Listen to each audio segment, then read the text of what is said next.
साथियों, वाङ्मय 50 महापुरुषों के अविस्मरणीय जीवन प्रसंग भाग 1। लेखक पंडित श्री राम शर्मा आचार्य महात्मा बुद्ध के अविस्मरणीय कथा प्रसंग आपको पढ़कर सुना रहे थे। आइए सुनते हैं पृष्ठ 53 से आत्मनिर्माण के अधिकारी।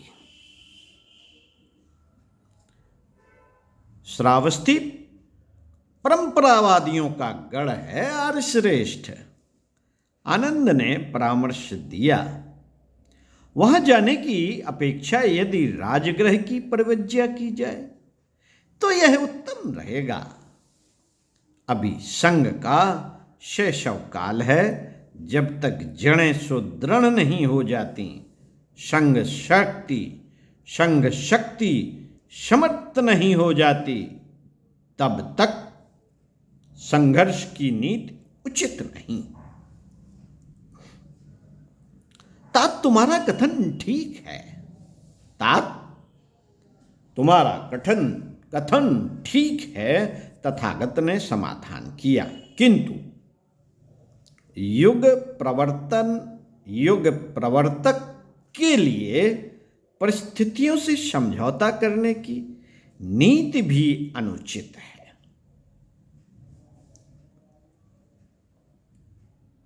सिद्धांत के प्रति अटूट निष्ठा व्यक्त किए बिना प्रामाणिकता सिद्ध नहीं की जा सकती। अस्तु विवाद की चिंता किए बिना श्रावस्ती में ही आयोजन रखा जाना ठीक है।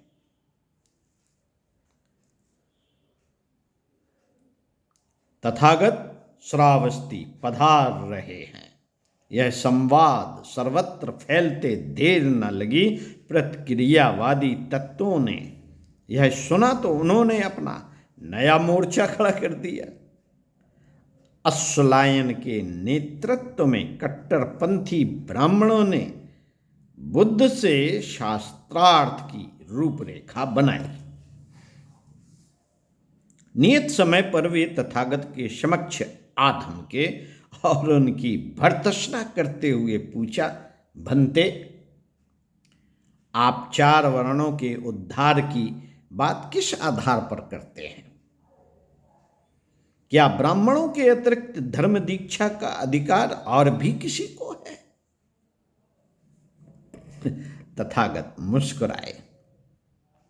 उन्होंने स्नेहपूर्वक प्रश्न किया, तात, क्या आप बता सकते हैं कि ब्राह्मणों की सर्वोपरिता का आधार क्या है?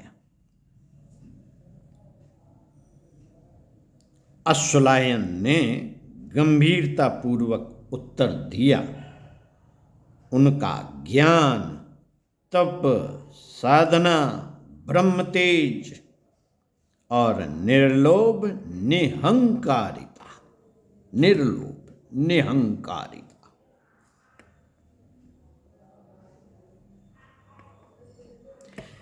आप सच कह रहे हैं आचार्य प्रवर।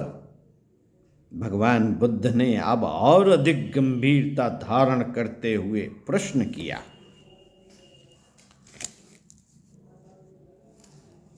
क्या आप इस बात की पुष्टि करते हैं या करेंगे कि ब्राह्मण चोरी नहीं करते, झूठ नहीं बोलते, व्यभिचार और दूसरी सामाजिक बुराइयां नहीं करते?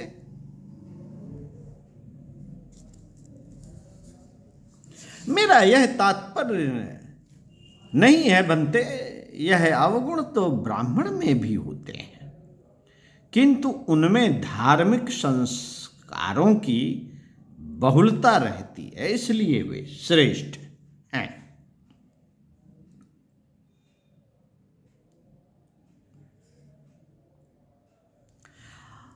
अश्वलायन ने अपने प्रतिपादन में दृढ़ रहने की चेष्टा की।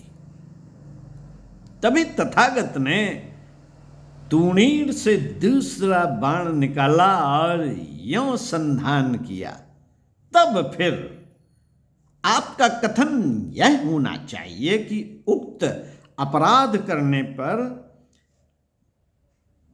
ब्राह्मण नरक नहीं जाएंगे, अर्थात पतित नहीं होंगे, जबकि दुष्कर्म करने के कारण अन्य वर्ग पतित समझे जाते हैं। फिर उन्होंने हंसते हुए कहा, ब्राह्मण श्रेष्ठ अश्वलायन, जिस तरह दुष्कर्म का दंड भुगतने के लिए हर प्राणी प्रकृति का दास है, उसी तरह सत्कार के पारितोषिक का भी अधिकार हर प्राणी को है, फिर वह चाहे किसी भी वर्ण का हो। ना तो उपवीत धारण करने से कोई संत और सज्जन हो सकता है, न अग्निहोत्र से, यदि मन स्वच्छ है, अंतःकरण पवित्र है, तो भी व्यक्ति संत, सज्जन, त्यागी, तपस्वी और उदार हो सकता है।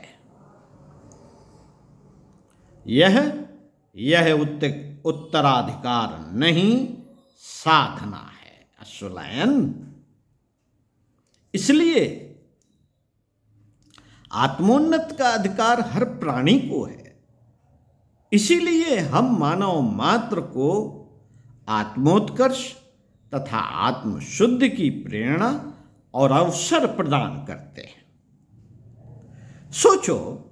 सोचो यदि थोड़े से संत ब्राह्मण धरती को स्वर्ग बना सकते हैं, तो हर व्यक्ति के अंतःकरण में मुखरित ब्राह्मण सृष्टि को कितना सुंदर बना सकता है।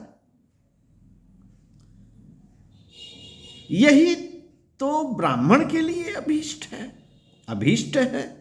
अतएव यदि ब्राह्मण इन पुण्य प्रयत्नों में बाधा डालते हैं, तो यह उनकी प्रतिगामता नहीं हुई क्या? प्रश्न फेंका। अब अश्वलायन के पास कोई उत्तर न था। उन्होंने तथागत के आदर्श को न केवल मान्यता प्रदान की, अपितु स्वयं धर्मचक्र प्रवर्तन के महान कार्य में सहायक बन गए। ओम शांति शांति शांति।